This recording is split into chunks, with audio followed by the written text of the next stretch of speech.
అండి, ఇలా మామిడికాయ పప్పు వేసుకుంటున్నాము.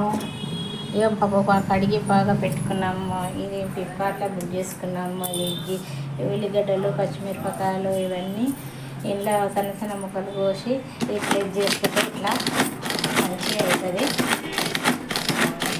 ఇలా అయిపోయినాక ఇది తీసేసుకొని ఇట్లా తీసేసుకొని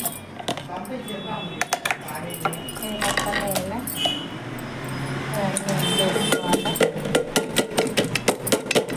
మనం కోసుకోకుండా చేసుకోవాలి. గంగవాయిల కూర వేసుకుంటున్నాను.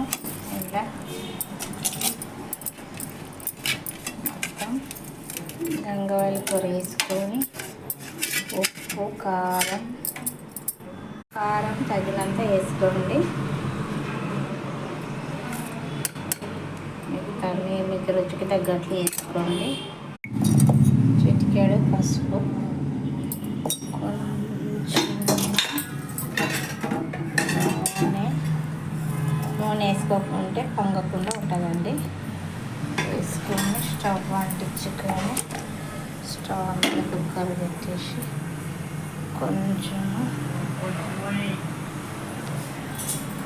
చెంచా తీసుకొని ఇలా ఒకసారి కలుపుకొని అన్నీ పెట్టుకున్నాక 3 విజిల్లు వచ్చేదాకా ఆగాలి. మామిడికాయ పప్పు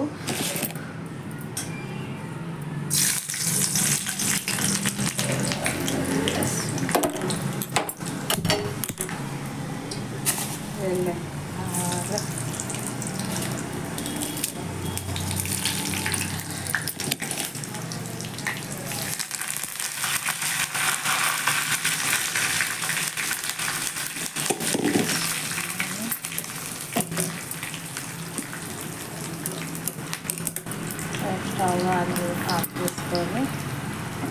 తీసుకొని పప్పు రెడీ అయిపోయిందండి. పప్పులో మామిడికాయ పప్పు రెడీ అయిపోయింది. Please subscribe. మామిడికాయ పప్పు రెడీ అయిపోయిందండి. లైక్ చేయండి.